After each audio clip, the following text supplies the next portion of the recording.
সংবাদ সবাইকে স্বাগত জানাচ্ছি। আমি ফিরোজ তোহা। শুরুতে সংবাদ শিরোনাম জানিয়ে দেব এই মুহূর্তে হাতে পাওয়া সর্বশেষ গুরুত্বপূর্ণ বাংলা আপডেট সংবাদ। শুরুতেই থাকছে দেশ রক্ষার আহ্বান জানিয়েছেন বেগম খালেদা জিয়া। চলমান রাজনৈতিক ও অর্থনৈতিক পরিস্থিতিতে দেশ রক্ষায় ভূমিকা রাখতে নেতাদের প্রতি জোর আহ্বান জানিয়েছেন বিএনপি চেয়ারপারসন। রাজধানীর গুলশানে তার বাসভবন ফিরোজায় সিনিয়র নেতাদের সঙ্গে ঈদ শুভেচ্ছা বিনিময়কালে এই আহ্বান জানান তিনি। এবারে জানাবো প্রধানমন্ত্রী শেখ হাসিনার দিল্লি সফর, সই হতে পারে 14টি চুক্তি ও সমঝোতা স্মারক। এবারে জানাবো এবার ঈদের নামাজে ইমামকে বেয়াদব বললেন মিনু। ঈদের নামাজে মোনাজাত নিয়ে বিরক্ত হয়েছেন বিএনপির চেয়ারপারসনের উপদেষ্টা মিজানুর রহমান মিনু। সোমবার সকালে রাজশাহীর হযরত শাহ মখদুম রহমাতুল্লাহ আলাইহে কেন্দ্রীয় ঈদগাহ মাঠে ঈদের নামাজ শেষে ইমাম মুফতি মোহাম্মদ ওমর ফারুককে বেয়াদব বলেন তিনি। এদিকে বন্যায় দিশেহারা মৌলভীবাজার, রাজনগরে 1.5 লাখ মানুষ। এবারে থাকছে 9 অঞ্চলে ঝড়ো হাওয়া সহ বৃষ্টির আভাস। দেশের 4টি বিভাগে ভারী থেকে অতি ভারী বৃষ্টিপাতের আশঙ্কা ছিল গতকাল বুধবার, কিন্তু 2টি বিভাগে ভারী বর্ষণের কারণে ভূমিধসের শঙ্কা। আজ বৃহস্পতিবার ঝড়ো হাওয়া সহ বৃষ্টিপাতের আভাস দিয়েছে আবহাওয়া অধিদপ্তর। আবহাওয়ার পূর্বাভাসে বলা হয়েছে আজ বৃহস্পতিবার দুপুর 1টা পর্যন্ত দেশের 9টি অঞ্চলের উপর দিয়ে সর্বোচ্চ 60 কিলোমিটার বেগে অস্থায়ীভাবে দমকা বা ঝোড়ো হাওয়া সহ বৃষ্টি অথবা বজ্র বৃষ্টি হতে পারে। এবং সর্বশেষ জানাবো আন্তর্জাতিক সংবাদ। এবার রাফার আরও গভীরে প্রবেশ করেছে ইসরায়েলি ট্যাঙ্ক। যুদ্ধবিমান এবং ড্রোনের সহযোগিতায় গাজা উপত্যকা রাফা শহরের আরও ভেতরে প্রবেশ করেছে ইসরায়েলি ট্যাঙ্ক। ফিলিস্তিনি স্বাস্থ্যকর্মী ও বাসিন্দারা বলেছেন বুধবার ইসরায়েলি বাহিনীর হামলায় আরও 8 জন নিহত হয়েছেন। খবর রয়টার্সের। এতক্ষণ শিরোনাম শুনছিলেন, এবার বিস্তারিত। প্রিয় দর্শক, আপনি যদি এই চ্যানেলে নতুন হয়ে থাকেন, ভিডিওটি দেখতে দেখতে চ্যানেলটি সাবস্ক্রাইব করে আমাদের সঙ্গেই থাকুন। আর এই ভিডিও সম্পর্কে আপনি আপনার মূল্যবান মতামতটি কমেন্ট বক্সে জানিয়ে দিন। আর হ্যাঁ প্রিয় দর্শক, জানিয়ে দিন ভিডিওটি কোথা থেকে দেখছেন। দেশ রক্ষার আহ্বান খালেদা জিয়ার। চলমান রাজনৈতিক ও অর্থনৈতিক পরিস্থিতিতে দেশ রক্ষার ভূমিকা রাখতে নেতাদের প্রতি আহ্বান জানিয়েছেন বিএনপি চেয়ারপারসন খালেদা জিয়া। সোমবার রাজধানীর গুলশানে তার বাসভবন ফিরোজায় সিনিয়র নেতাদের সঙ্গে ঈদ শুভেচ্ছা বিনিময়কালে তিনি এই আহ্বান জানান। দলীয় সূত্রে এ তথ্য জানা গেছে। সূত্র জানায় খালেদা জিয়া সিনিয়র নেতাদের ধৈর্যের সঙ্গে সবাইকে নিয়ে ঐক্যবদ্ধ থাকার বার্তা দিয়েছেন। ঈদুল আজহা উপলক্ষে ঈদের রাতে খালেদা জিয়ার সঙ্গে শুভেচ্ছা বিনিময় করতে যান স্থায়ী কমিটির সদস্য ডক্টর খন্দকার মোশাররফ হোসেন, ব্যারিস্টার জমির উদ্দিন সরকার, মির্জা আব্বাস, গয়েশ্বর চন্দ্র রায়, নজরুল ইসলাম খান, সেলিমা রহমান। এ সময় নেতারা খালেদা জিয়ার কুশলাদি জানতে চেয়ে নিজ নিজ পরিবারের কথা তাকে জানান। খালেদা জিয়ার সঙ্গে সাক্ষাৎ শেষে ডক্টর মোশাররফ হোসেন বলেন, আমরা প্রত্যেক ঈদে নেত্রীর সঙ্গে সাক্ষাৎ করি এবং ঈদের শুভেচ্ছা বিনিময় করি। এখানে রাজনীতি নিয়ে আমরা আলোচনা করতে আসি না, আমাদের নেত্রীও করেন না, আজকেও তাই হয়েছে। তিনি আরও বলেন, দেশের মানুষ তাদের অর্থনৈতিক খারাপ অবস্থার কারণে আনন্দের সঙ্গে ঈদ করতে পারেনি, এ নিয়েও আমাদের কষ্টে আছি। এ ব্যাপারে দুঃখিত। আমাদের নেত্রীও দুঃখ প্রকাশ করেছেন। চেয়ারপারসন সহ দলীয় নেতাকর্মী সহ দেশের জনগণকে ঈদের শুভেচ্ছা জানিয়েছেন বলেও উল্লেখ করেন ডক্টর মোশাররফ। তিনি বলেন, ভবিষ্যতে বাংলাদেশের মানুষের চাহিদা অনুযায়ী অর্থনৈতিক, সামাজিক সহ সর্বক্ষেত্রে উন্নতি হয়, আনন্দ, সুখ, স্বাচ্ছন্দ্যে ঈদ এবং জীবনযাপন করতে পারে, এজন্য খালেদা জিয়া দোয়া করেছেন।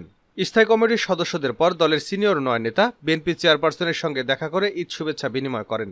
এ সময় মুক্তিযোদ্ধা নেতাদের উদ্দেশ্যে খালেদা জিয়া বলেন, আপনারা দেখছেন দেশের কি অবস্থা, দেশের অর্থনৈতিক এবং রাজনৈতিক সংকট কতটা ভয়াবহ। আপনারা মুক্তিযুদ্ধ করে দেশ স্বাধীন করেছেন, এই মুহূর্তে দেশ রক্ষায় আপনাদের ভূমিকা রাখা উচিত।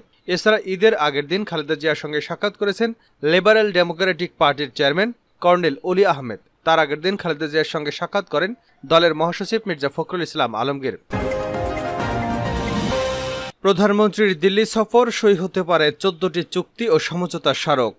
রাষ্ট্রীয় সফরে আগামীকাল শুক্রবার দিল্লি যাচ্ছেন প্রধানমন্ত্রী শেখ হাসিনা।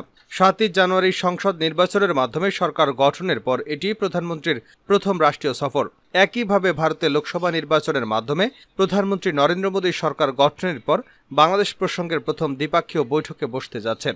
এই বৈঠক থেকে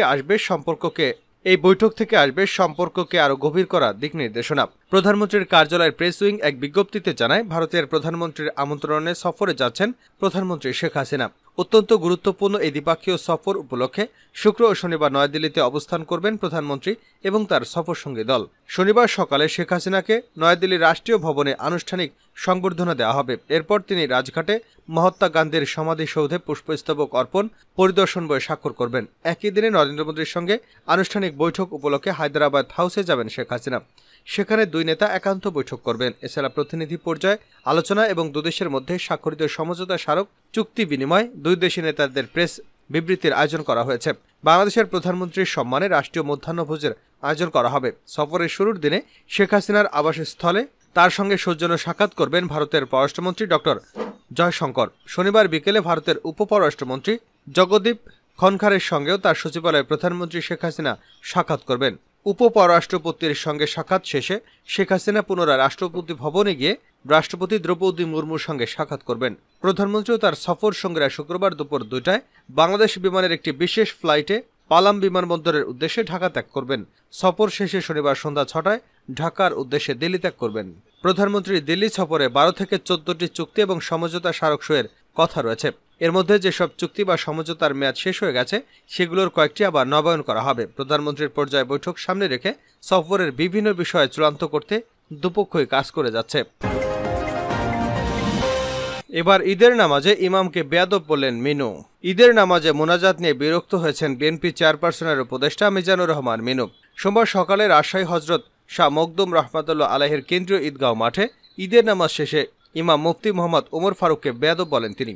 মুফতি ওমর ফারুক রাজশাহীর সবচাইতে বড় এই ঈদের জামাতে ইমামতি করেছেন। তিনি খুতবার বাইরেও বিভিন্ন বিষয় নিয়ে কথা বলেন। খুতবা শেষে অনেকটা লম্বা সময় ধরে দোয়া করেন তিনি। এসব কারণে ইমামের প্রতি বিরক্ত হন রাজশাহীর সাবেক সিটি মেয়র এবং সাবেক সংসদ সদস্য মিজানুর রহমান মিনু। 2 বছর আগেও একই মাঠে ঈদুল আজহা নামাজ আদায় শেষে মিনু ইমামকে ভর্ৎসনা করেছিলেন। সেদিন নামাজ আদায় শেষে মিনু ইমাম মাওলানা মোহাম্মদ সাদাত আলীকে দালাল উল্লেখ করে ভর্ৎসনা করেছিলেন। এবার সেই একই ঈদগাহে আলাদা ইমামকে বলেন বেয়াদব। মিনু ইমামকে উদ্দেশ্য করে বলেন, ধর্মের দোয়া পড়বেন, বিএনপি আওয়ামী লীগের দোয়া পড়বেন না, বেয়াদব সব। এই ঈদগাহে বিভাগীয় কমিশনার ডক্টর দেওয়ান মাহমুদ হুমায়ুন কবির এবং জেলা প্রশাসক শামীম আহমেদও অংশ নিয়েছিলেন। তবে নামাজ শেষে বিএনপির এই নেতার এমন আচরণ তারা খেয়াল করেননি। নামাজ শেষে ঈদগাহে সাংবাদিকরা মিনুর কাছে ওই বিষয়ে জানতে চাইলে তিনি বলেন, নামাজে দোয়া হবে মানুষের কল্যাণের জন্য, দলীয় টান টেনে দোয়া করা ঠিক নয়। ইমামকে বেয়াদব বলায় তিনি বলেছেন, এটা আমি বলতে যাব কেন? যদি বলি তাহলে এটা স্লিপ অফ টান। ইমাম মুফতি মোহাম্মদ ফারুক বলেন, দোয়া সবার জন্য হয়েছে। ঈদের মাঠে আল্লাহর কাছে চাওয়া পাওয়ার জন্য দোয়া করা হয়। কারোর সমস্যা হলে তিনি চলে যাবেন, এটাই নিয়ম। বন্যায় দিশেহারা মৌলভীবাজার রাজনগরে 1.5 লাখ মানুষ।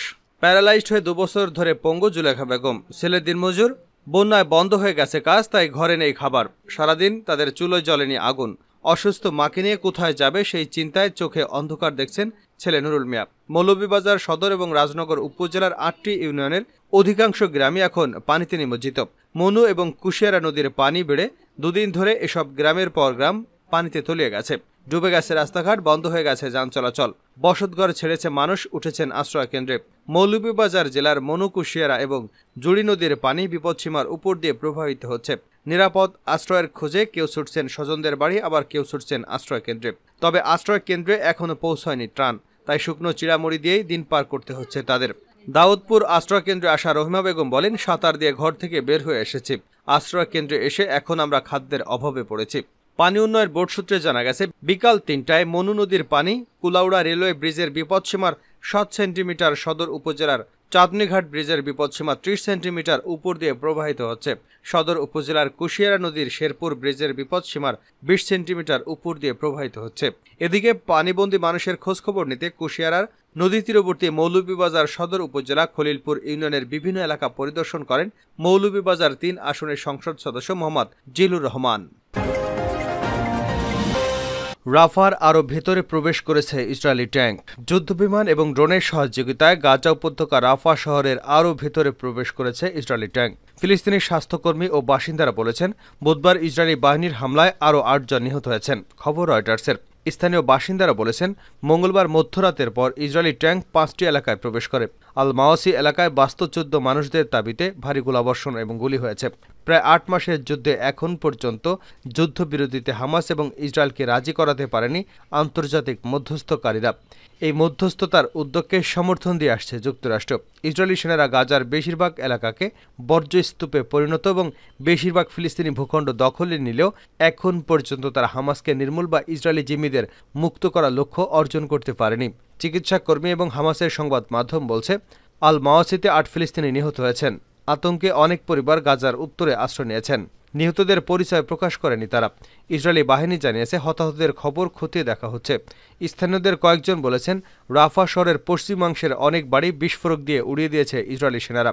নাম প্রকাশে অনিচ্ছুক এক বাসিন্দা বলেন, রাফাতে কয়েকটি ভয়াবহ রাত। যুদ্ধবিমান, ড্রোন এবং ট্যাঙ্ক থেকে ইসরায়েলিরা গোলাবর্ষণ করছেন। মাওয়াসি এলাকায় ঘুমন্ত মানুষের উপর গুলি ও গোলা পড়ছে।